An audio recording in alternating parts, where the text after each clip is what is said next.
नमस्कार दोस्तों, आप सभी को भाई दूज की हार्दिक शुभकामनाएं। दोस्तों, आज मैं आपको भाई दूज की कथा बताने वाली हूँ। प्राचीन समय में एक बुढ़िया थी, उसके 7 बेटा और एक बेटी थी। बेटी की शादी हो चुकी थी। जब भी उसके बेटे की शादी होती, फेरों के समय ही एक नाग आता और उसके बेटों को डस लेता था। बेटा वहीं मर जाता और बहू विधवा हो जाती। इस तरह उसके 6 बेटे मर गए। 7वें की शादी होनी बाकी थी।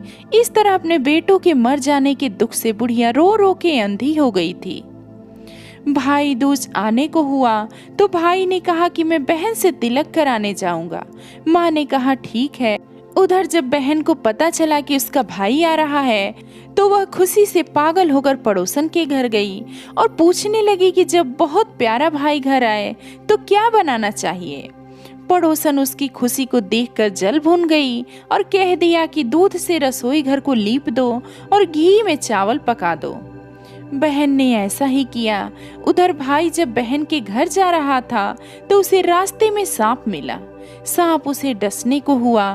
भाई बोला, तुम मुझे क्यों डस रहे हो? सांप ने बोला कि मैं तुम्हारा काल हूँ और मुझे तुमको डसना है।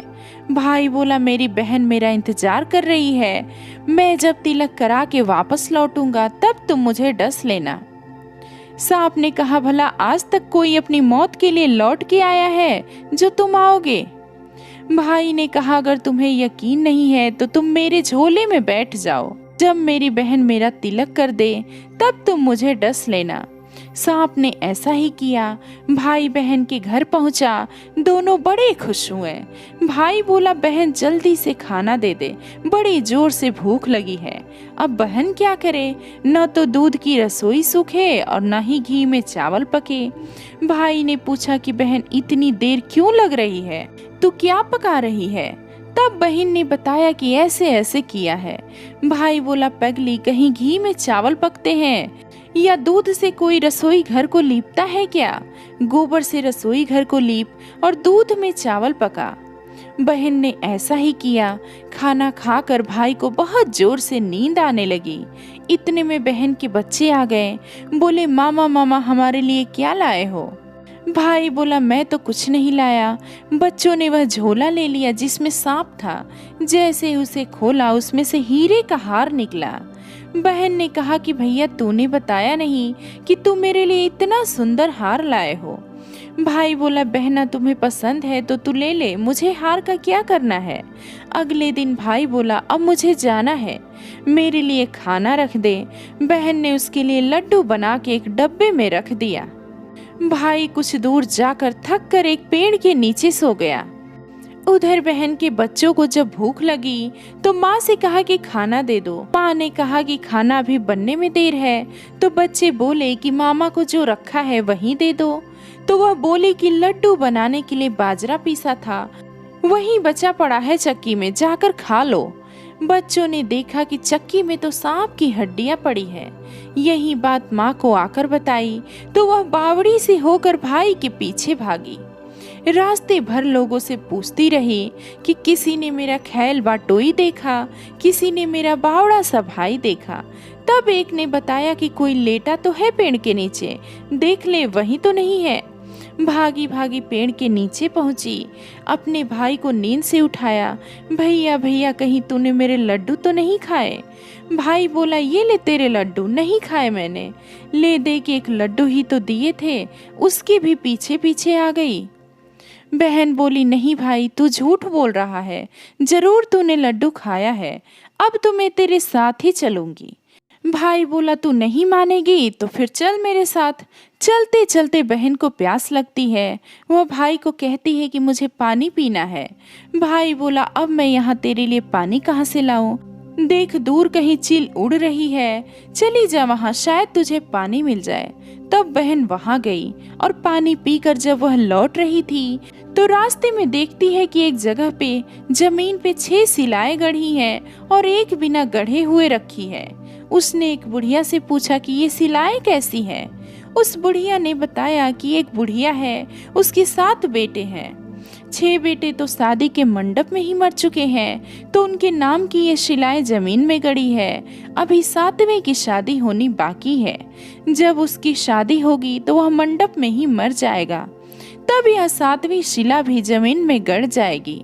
यह सुनकर बहन समझ गई कि ये शिलाएं किसी और की नहीं बल्कि उसके भाइयों के नाम की है। उसने उस बुढ़िया से अपने 7वें भाई को बचाने का उपाय पूछा। बुढ़िया ने उसे बतला दिया कि वह अपने 7वें भाई को कैसे बचा सकती है। सब जानकर वह वहां से अपने बाल खोले करके पागलों की तरह अपने भाई को गालियां देती हुई चली। भाई के पास आकर बोलने लगी, तू तो जलेगा, कुटेगा, मरेगा। भाई उसके ऐसे व्यवहार को देखकर चौंक गया, पर उसे कुछ समझ नहीं आया। इसी तरह दोनों भाई बहन माँ के घर पहुँच गए। थोड़े समय के बाद भाई की सगाई आने लगी। उसकी शादी तय हो गई।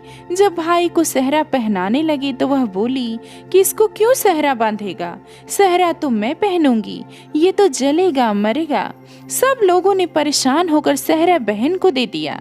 बहन ने देखा कि उसमें कलंगी की जगह सांप का बच्चा था। बहन ने उसे निकाल के फेंक दिया। अब जब भाई घोड़ी चढ़ने लगा तो बहन बोलने लगी कि ये घोड़ी पर क्यों चढ़ेगा, घोड़ी पर तो मैं बैठूंगी, ये तो जलेगा, मरेगा, इसकी लाश को चील कौवे खाएंगे। सब लोग बहुत परेशान हुए। सब ने उसे घोड़ी पर भी चढ़ने दिया। अब जब बारात चलने को हुई तब बहन बोली कि ये क्यों दरवाजे से निकलेगा, ये तो पीछे के रास्ते से जाएगा, दरवाजे से तो मैं निकलूंगी। अब जब वह दरवाजे के नीचे से जा रही थी तो दरवाजा अचानक गिरने लगा। बहन ने एक ईंट उठाकर अपनी चुनरी में रख ली। दरवाजा वहीं का वहीं रुक गया। सब लोगों को बड़ा अचंभा हुआ। रास्ते में एक जगह बारात रुकी तो भाई को पीपल के पेड़ के नीचे खड़ा कर दिया। बहन कहने लगी, ये क्यों छांव में खड़ा होगा, ये तो धूप में खड़ा होगा, छांव में तो मैं खड़ी होऊंगी। जैसे ही वह पेड़ के नीचे खड़ी हुई, पेड़ गिरने लगा। बहन ने एक पत्ता तोड़कर अपनी चुनरी में रख लिया। पेड़ वहीं का वहीं रुक गया। अब तो सबको विश्वास हो गया कि ये बावली कोई जादू टोना सीख कर आई है, जो बार बार भाई की रक्षा कर रही है। ऐसे करते करते फेरों का समय आ गया। जब दुल्हन आई तो उसने दुल्हन के कान में कहा कि अब तक तो मैंने तेरे पति को बचा लिया, अब तू ही अपने पति को बचा और साथ ही अपने मरे हुए जेठों को बचा सकती है। फेरों के समय एक नाग आया। वो जैसे ही दूल्हे को डसने को हुआ, दुल्हन ने उसे एक लोटे में भर के ऊपर से प्लेट करके बंद कर दिया। थोड़ी देर बाद नागिन लहर लहर करती आई। दुल्हन से बोली, तू मेरा पति छोड़। दुल्हन बोली, पहले तू मेरा पति छोड़। नागिन ने कहा, ठीक है, मैं तेरा पति छोड़ दूंगी। दुल्हन ने बोला कि ऐसे नहीं, पहले 3 बार बोल। नागिन ने 3 बार बोला, फिर बोली कि अब मेरे पति को छोड़। दुल्हन बोली, एक मेरे पति से क्या होगा, हंसने बोलने के लिए जेठ भी तो होने चाहिए। नागिन ने जेठ के भी प्राण दे दिए। फिर इस तरह से दुल्हन ने अपने 6 जेठ जीवित करा लिए। उधर रो रो के बुढ़िया का बुरा हाल था कि अब मेरा 7वां बेटा भी बाकी बेटों की तरह मर जाएगा। गांव वालों ने उसे बताया कि उसके 7 बेटा और बहुएं आ रही हैं। तो बुढ़िया बोली कि अगर यह बात सच है तो मेरी आंखों की रोशनी वापस आ जाए और मेरे सीने से दूध की धार बहने लगे। ऐसा ही हुआ। अपने सारे बहू बेटों को देखकर वह बहुत ही खुश हुई और बोली कि यह सब तो मेरी बावली का किया है, कहाँ है मेरी बेटी। सब बहन को ढूंढने लगे तो देखा कि वह भूसे की कोठरी में सो रही थी। जब उसे पता चला कि उसका भाई सही सलामत है तो वह अपने घर को चली।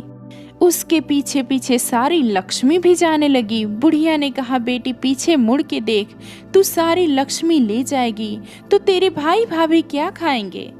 तब बहन ने पीछे मुड़ के देखा और कहा कि जो माँ ने अपने हाथों से दिया है वह मेरे साथ चल, बाकी सब भाई और भाभी के पास रह। इस तरह एक बहन ने अपने भाई की रक्षा की। तो दोस्तों, ये थी भाई दूज की कथा। आशा करती हूँ आपको ये कथा जरूर पसंद आई होगी। अगर आप मेरे चैनल पे नए हैं तो मेरे चैनल को सब्सक्राइब करना बिल्कुल भी ना भूलें। मिलते हैं कुछ और नई जानकारी के साथ। तब तक के लिए नमस्कार।